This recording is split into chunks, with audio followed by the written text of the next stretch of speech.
Hello friends, welcome to my academy. आज मैं आप लोगों के साथ सीटेट ऑफलाइन 2021 के क्वेश्चन पेपर को डिस्कस करेंगे। तो हमारा पहला क्वेश्चन है, एक खेल क्रिया के दौरान चोट लगने पर रोहन रोने लगा।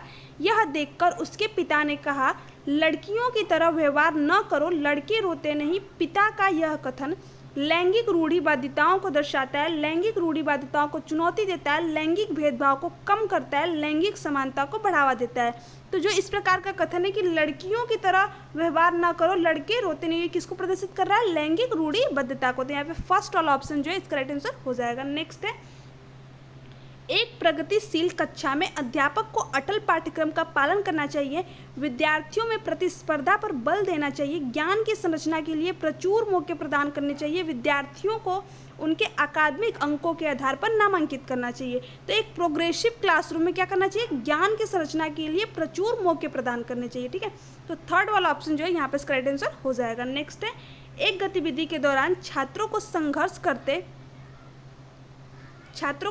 करते देख एक अध्यापिका बच्चों को संकेत और इशारे जैसे क्या, क्यों, कैसे प्रदान करने का फैसला लेती है। लेव वाइगोस्की के सिद्धांत के अनुसार अध्यापिका की यह योजना बच्चों को अधिगम के लिए अनुप्रेरित निष्प्रेरित करेगी, अधिगम के लिए पाठ आधारभूत संरचना का काम करेगी, छात्रों में प्रत्याहार निकाश प्रवृत्ति पैदा करेगी, अधिगम की प्रक्रिया में अर्थहीन होगी।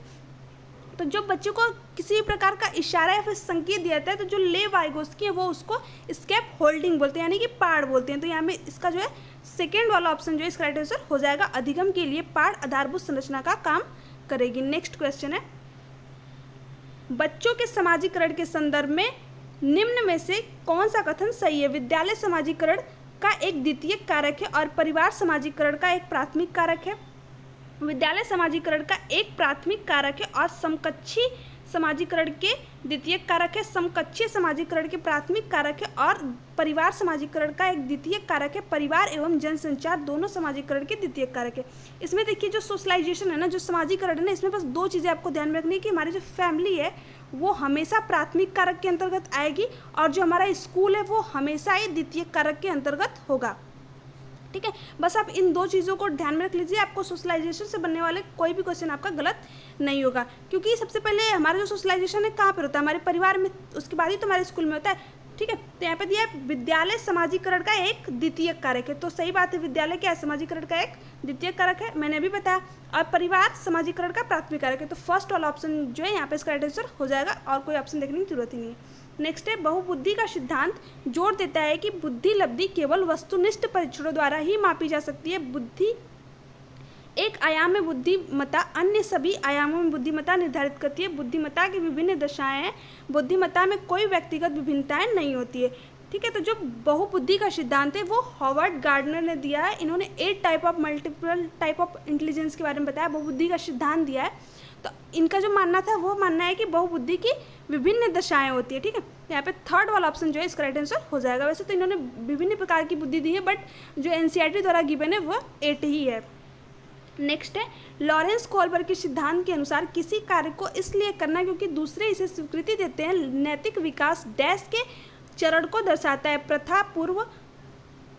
प्रथागत, उत्तर प्रथागत, अमूर्त, संक्रियात्मक। ठीक है, तो ये किसको दर्शा रहा है? ये प्रथागत चरण को दर्शा रहा है। तो यहाँ पे सेकेंड वाला ऑप्शन जो है इसका राइट आंसर हो जाएगा। इन्होंने जो है नैतिक विकास के 3 लेवल और 6 स्टेजेस दिए हैं, आपने उसको पढ़ाई होगा। नेक्स्ट है, लेव वाइगोस्की का सामाजिक सांस्कृतिक परिप्रेक्ष्य अधिगम प्रक्रिया में डैश के महत्व पर जोर देता है। सांस्कृतिक उपकरण, गुणोरोपण, अभिप्रेरणा, संतुलीकरण। कि जब लेव वाइगोस्की जब भी आए ना, तो बस 3 चीज़ आप अपने माइंड में रखिएगा, SCL, सोशियो कल्चरल और टूल, ये 3 ही चीज़ की बात करेंगे। इनकी थ्योरी का नाम भी है सामाजिक सांस्कृतिक सिद्धांत। तो ये चीज़ अगर 3 चीज़ आपके माइंड में ना, तो आपका क्वेश्चन जो है लेव वाइगोस्की से बनने वाला क्वेश्चन जो है गलत नहीं होगा। तो यहाँ पे इसका कौन सा राइट आंसर हो जाएगा? ऑप्शन नंबर फर्स्ट वाला, सांस्कृतिक उपकरण यानी कल्चरल टूल। नेक्स्ट है, जीन पियाजे अपने संज्ञानात्मक विकास के सिद्धांत में संज्ञानात्मक संरचनाओं को डैश के रूप में वर्णित करते हैं। मनोवैज्ञानिक उपकरण, उद्दीपक, अनुक्रिया, संबंध, विकास का समीपस्थ क्षेत्र, स्कीमा, मनोबंध। ठीक है, तो जो जीन पियाजे वो जो संज्ञानात्मक विकास के सिद्धांत में संज्ञानात्मक संरचनाएं होती हैं उसको किस रूप में वर्णित करते हैं? स्कीमा के रूप में। तो यहाँ पे फोर्थ वाला ऑप्शन इसका राइट आंसर हो जाएगा। नेक्स्ट है, जीन पियाजे के संज्ञानात्मक विकास के सिद्धांत में पूर्व संक्रियात्मक अवस्था में विकास का मुख्य गुण क्या होता है? अमूर्त सोच का विकास, विचार सोच में केंद्रीकरण, परिकल्पित निगमनात्मक सोच, संरक्षण और पदार्थों को क्रमबद्ध करने की क्षमता। तो यहाँ पे पियाजे की सेकेंड स्टेज यानी कि जो है प्री ऑपरेशनल स्टेज के बारे में पूछा हुआ है, तो उसका जो मुख्य गुण होता है वो होता है विचार सोच में केंद्रीकरण। तो यहाँ पे सेकेंड वाला ऑप्शन जो है इसका राइट आंसर हो जाएगा। अमूर्त सोच का विकास किस में होता है? फॉर्मल ऑपरेशनल स्टेज यानी कि फोर्थ स्टेज में। और परिकल्पित निगमनात्मक सोच का विकास भी पियाजे की फोर्थ स्टेज में होता है, फॉर्मल ऑपरेशनल स्टेज में, ठीक है। और संरक्षण और पदार्थों को क्रमबद्ध करने की क्षमता जो है पियाजे की थर्ड स्टेज जो है कि कॉन्क्रीट ऑपरेशनल यानी कि मूर्त संक्रियात्मक अवस्था के अंतर्गत आती है। तो ये भी ध्यान में रखना है। नेक्स्ट है, विकास के संदर्भ में निम्न में से कौन सा कथन सही है? विकास की दर सभी संस्कृतियों में सभी के लिए समान होती है। विकास केवल विद्यालय में होने वाले अधिगम से ही होता है। विकास केवल बाल्यावस्था के दौरान ही होता है। विकास बहुआयामी है, ठीक है। तो यहाँ पे सही कथन को बताना है, ठीक है, नहीं पूछा हुआ है। तो इसमें कौन सा सही हो जाएगा? विकास बहुआयामी होता है यानी मल्टी डायमेंशनल होता है। तो यहाँ पे फोर्थ वाला ऑप्शन इसका राइट आंसर हो जाएगा। नेक्स्ट है, जन्म से किशोरावस्था तक बच्चे में विकास किस क्रम में होता है? संवेदिक, मूर्त, अमूर्त, अमूर्त सांवेदिक, मूर्त, मूर्त अमूर्त सांवेदिक, अमूर्त मूर्त और सांवेदिक, ठीक है। तो कहीं ना कहीं ये जीन पियाजे की थ्योरी से रिलेट करके चीज़ों को पूछा हुआ है। तो उनका क्रम क्या है? SPCF यानी सेंसरी मोटर स्टेज, संवेदिक पेशी अवस्था, प्री ऑपरेशनल स्टेज, पूर्व संक्रियात्मक अवस्था, कॉन्क्रीट ऑपरेशनल स्टेज, मूर्त संक्रियात्मक अवस्था और फॉर्मल ऑपरेशनल स्टेज, औपचारिक संक्रियात्मक अवस्था। तो इसमें ठीक है, कौन सा इसका सही क्रम हो जाएगा? संवेदिक, मूर्त और अमूर्त। तो यहाँ पे फर्स्ट वाला ऑप्शन जो है इसका राइट आंसर हो जाएगा, क्योंकि प्री वाला इसमें दिया नहीं हुआ है, बस 3 ही दिया है, संवेदिक और मूर्त और अमूर्त। नेक्स्ट है, एक प्रगतिशील कक्षा में व्यक्तिगत विभिन्नताओं को किस प्रकार देखा जाना चाहिए? अधिगम की प्रक्रिया में बाधा, अध्यापक के पक्ष पर असफलता, योग्यता आधारित समूह बनाने का मापदंड, अध्यापन अधिगम प्रक्रिया की परियोजना के लिए महत्वपूर्ण। तो जो एक प्रगतिशील कक्षा यानी प्रोग्रेसिव क्लासरूम है उसमें व्यक्तिगत विभिन्नताओं को किस प्रकार से देखा जाना चाहिए? अध्यापन अधिगम प्रक्रिया की परियोजना के लिए महत्वपूर्ण। तो फोर्थ वाला ऑप्शन जो है इसका राइट आंसर हो जाएगा। नेक्स्ट है, एक समावेशी कक्षा में डैश पर जोर देना चाहिए? प्रदर्शन अभिमुखी, लक्ष्यों पर अभिवेदी, समरूपी निर्देशों, सामाजिक पहचान के आधार पर छात्रों के अलगाव, हर बच्चे के सामर्थ्य को अधिकतम करने के लिए अवसर प्रदान करना चाहिए, ठीक है। तो इंक्लूसिव क्लासरूम की बात हो रही है, तो इसमें क्या किस पर जोर देना चाहिए? हर बच्चे के सामर्थ्य को अधिकतम करने के लिए अवसर प्रदान करना चाहिए। तो यहाँ फोर्थ वाला ऑप्शन जो है इसका राइट आंसर हो जाएगा। नेक्स्ट है, दिव्यांगजन अधिकार अधिनियम 2016 के अनुसार निम्न में से किस शब्दावली का प्रयोग उपयुक्त है? मंदित छात्र, विकलांग छात्र, छात्र जिसे शारीरिक दिव्यांगता है, छात्र जिसका अशक्त शरीर है। तो जो दिव्यांगजन अधिकार अधिनियम 2016 है उसके अनुसार जो है छात्र जो कि सबसे उपयुक्त जो किसी भी छात्र के लिए मतलब जो कि शारीरिक रूप से दिव्यांग है अब इन शब्दों का प्रयोग नहीं कर सकते, जैसे मंदित छात्र, विकलांग बालक, शारीरिक अशक्त शरीर वाला बालक, इन शब्दों का प्रयोग नहीं कर सकते। अब किस शब्द का प्रयोग करना है? जो भी छात्र थोड़ा सा विकलांग हो उसके लिए किस शब्द का प्रयोग करना है? छात्र जिसे शारीरिक दिव्यांगता हो, ठीक है। तो थर्ड वाला ऑप्शन जो है इसका राइट आंसर हो जाएगा। नेक्स्ट है, अधिगम कठिनाई से जूझते छात्र की जरूरतों को संबोधित करने के लिए एक अध्यापक को क्या नहीं करना चाहिए? दृश्य श्रव्य सामग्रियों का इस्तेमाल, संरचनात्मक शिक्षा शास्त्री उपागमों का इस्तेमाल, व्यक्तिगत शैक्षिक योजना बनाना, शिक्षा शास्त्र और आकलन की जटिल संरचनाओं का प्रयोग। तो यहाँ पे पूछा है क्या नहीं करना चाहिए, तो यहाँ पे जो है ऑप्शन नंबर फोर्थ वाला इसका राइट आंसर हो जाएगा, शिक्षा शास्त्र और आकलन की जटिल संरचनाओं का प्रयोग। क्योंकि देखिए जो दिया हुआ है क्वेश्चन इसमें क्या दिया है कि छात्र जो है अधिगम कठिनाइयों से जूझ रहा है, ऐसे में आप जब छात्र के लिए जटिल आकलन संरचनाओं का प्रयोग करेंगे तो ये सही नहीं होगा, क्योंकि छात्र पहले ही अधिगम कठिनाइयों से जूझ रहा है, तो आप उसके लिए जटिल आकलन का प्रयोग कैसे कर सकते हैं।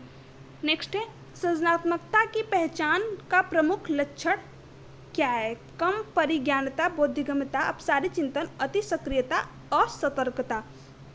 तो जो सृजनात्मकता है वो किससे रिलेटेड है?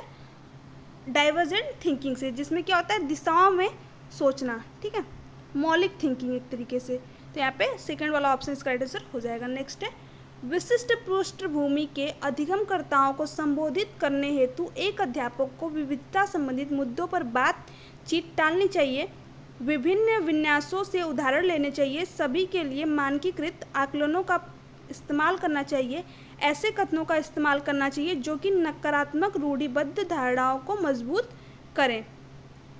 तो इसमें जो इसका राइट आंसर है वह है ऑप्शन नंबर सेकेंड, विविध विन्यासों के उदाहरण लेने चाहिए। नेक्स्ट है, समस्या समाधान क्षमताओं को किस प्रकार सुसाध्य किया जा सकता है? लगातार अभ्यास और कार्यान्वयन पर जोर देकर, समस्याओं के हल हेतु अटल प्रक्रिया के इस्तेमाल को बढ़ावा देकर, समरूपों के इस्तेमाल को बढ़ावा देकर, विद्यार्थियों में डर की भावना पैदा कर। तो जो समस्या समाधान क्षमताओं को है उसको किस प्रकार सुसाध्य किया जा सकता है? समरूपों के इस्तेमाल को बढ़ावा देकर। तो यहाँ पे थर्ड वाला ऑप्शन जो है इसका राइट आंसर हो जाएगा। नेक्स्ट है, अधिगम की अभिप्रेरणा को किस प्रकार कायम रखा जा सकता है? बच्चों को दंड देकर, प्रवीणता अभिमुखी लक्ष्यों पर जोर देकर, बच्चों को बहुत आसान क्रियाकलाप देकर, यंत्रवत याद करने पर जोर देकर।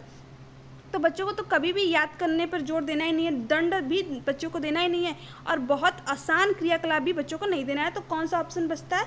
सेकंड वाला। तो यही वाला इसका राइट आंसर हो जाएगा। इस तरीके से आप ऑप्शन एलिमिनेशन के थ्रू भी चीज़ों को जो है आंसर तक पहुँच सकते हैं। नेक्स्ट है, शर्मिंदगी डैश का संज्ञान से कोई संबंध नहीं है, का संज्ञान पर नकारात्मक प्रभाव पड़ सकता है, बच्चों को अधिगम हेतु अभिप्रेरित करने के लिए बहुत प्रभावशाली है, के भाव को अध्यापन अधिगम प्रक्रिया में बारंबार पैदा करना चाहिए। नहीं, अधिगम को प्रेरित करने के लिए शर्मिंदगी कैसे प्रभावशाली हो सकती है? ठीक है, अब के प्रभाव को अध्यापन अधिगम प्रक्रिया में बारंबार करना चाहिए, नहीं तो इससे बच्चा पढ़ेगा ही नहीं कभी।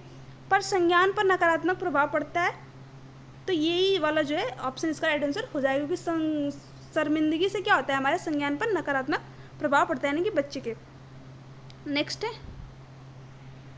निम्न में से अध्यापन अधिगम का सबसे प्रभावशाली माध्यम कौन सा है? विषय वस्तु को यंत्रवत याद करना, संकल्पनाओं के बीच संबंध खोजना, बिना विश्लेषण के अवलोकन करना, अनुकरण, नकल और दोहराना। देखिए यहाँ पे तो दो ऑप्शन तो बिल्कुल भी नहीं होगा, ठीक है। यंत्रवत याद करना ये तो कभी भी नहीं होगा, अनुकरण, नकल करना या फिर दोहराना ये भी ऑप्शन भी नहीं होगा, क्योंकि ये सब निगेटिव वर्ड है। दूसरा जो है संकल्पनाओं के बीच में संबंध खोजना, तो ये जो है सबसे अप्रोप्रिएट आंसर है। बिना विश्लेषण के अवलोकन करना ये ऑप्शन भी नहीं हो सकता, तो सेकेंड वाला ऑप्शन ही बचा, तो यहाँ पे इसका राइट आंसर हो जाएगा। नेक्स्ट है, एक अध्यापिका को दिए गए किसी कार्यकलाप में छात्रों की विभिन्न त्रुटियों का विश्लेषण करना चाहिए, क्योंकि इसके आधार पर वह दंड की मात्रा निर्धारित कर सकती है। त्रुटियों को समझ अध्यापन अधिगम प्रक्रिया के लिए अर्थपूर्ण है। इसके आधार पर वह ज़्यादा त्रुटियाँ करने वाले छात्रों को दूसरे छात्रों से अलग कर सकती है। अधिगम केवल त्रुटियों के शोधन पर निर्भर है।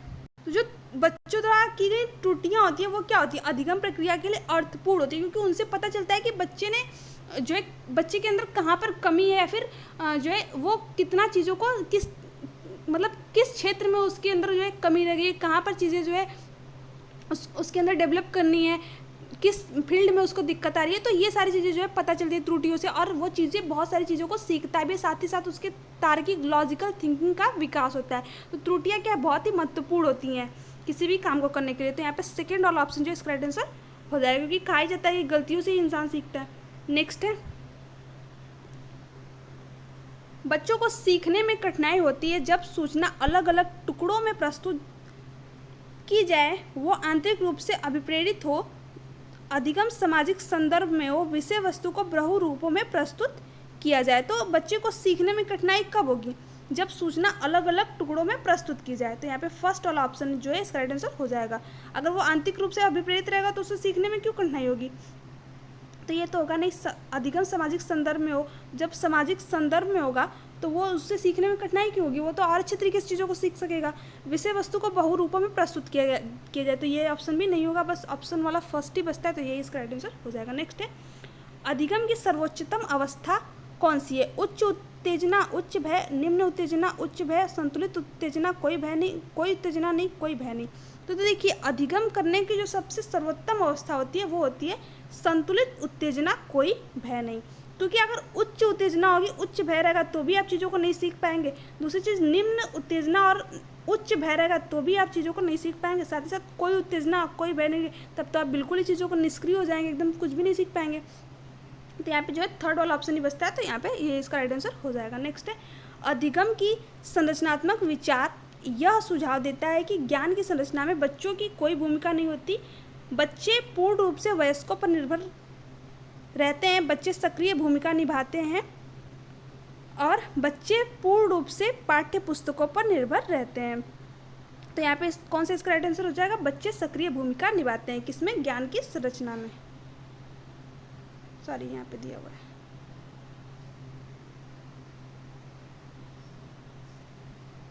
नेक्स्ट है, अधिगम के लिए निम्न में से कौन सी अवधारणा उपयुक्त है? योग्यता सुसाध्य है, मतलब सुधार्य है, योग्यता अटल है, प्रयासों से कोई फर्क नहीं पड़ता, असफलता अनियंत्रित है। तो देखिए योग्यता क्या है? ये क्या है? सुधार्य है। ठीक है, तो ऑप्शन नंबर फर्स्ट वाला जो है इसका राइट आंसर हो जाएगा, क्योंकि हम अधिगम को चाहे तो बढ़ा सकते हैं। अगर ज़्यादा इंसान मेहनत करेगा, अच्छी तरीके से चीज़ों को पढ़ेगा, तो वो अपने जो है अपनी योग्यता को बढ़ा सकता है। तो योग्यता क्या है? सुधार्य है। ऐसा थोड़ी कि वो अटल है। प्रयासों से कोई क्यों नहीं फर्क पड़ता है? अगर इंसान अच्छे से प्रयास करेगा तो क्यों नहीं, हो सकता है उसके पहले कम मार्क्स आ रहे हो, बाद में उसने प्रयास किए अच्छे मार्क्स आ गए, तो ये असफलता अनियंत्रित, ये तो कोई बात ही नहीं हुई। ठीक है, नेक्स्ट है, निम्न में से कौन सी परिपाटी विद्यार्थियों में संकल्पनात्मक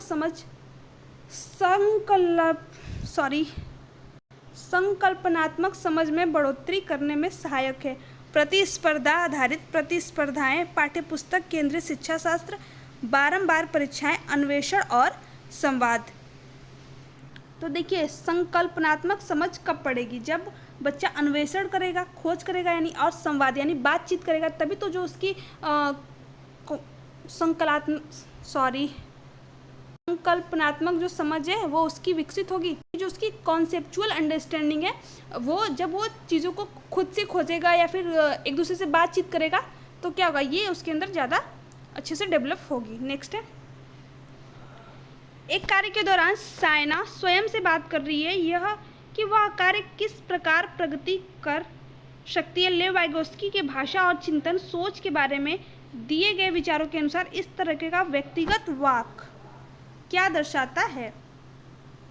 संज्ञानात्मक अपरिपक्वता, स्वनियमन, आत्मकेंद्रित मनोवैज्ञानिक। तो जो लेव वाइगोस्की थे उन्होंने बताया था व्यक्तिगत वाक यानी कि प्राइवेट स्पीच के बारे में। उनका कहना था कि बच्चा ऐसे करके खुद को दिशा निर्देशित करता है। तो यहाँ पे सेकेंड वाला ऑप्शन जो है इसका राइट आंसर हो जाएगा। नेक्स्ट है, मूल्यांकन पद्धतियों का लक्ष्य होना चाहिए विद्यार्थियों को नामांकित करना, योग्यता आधारित समूहों में विद्यार्थियों को विभाजित करना, विद्यार्थियों की जरूरत एवं आवश्यकताओं की पहचान करना, पुरस्कार वितरण हेतु उच्च अंक प्राप्त करने वाले विद्यार्थियों की पहचान करना। ठीक है, तो इसमें जो इसका राइट आंसर है वह है ऑप्शन नंबर थर्ड।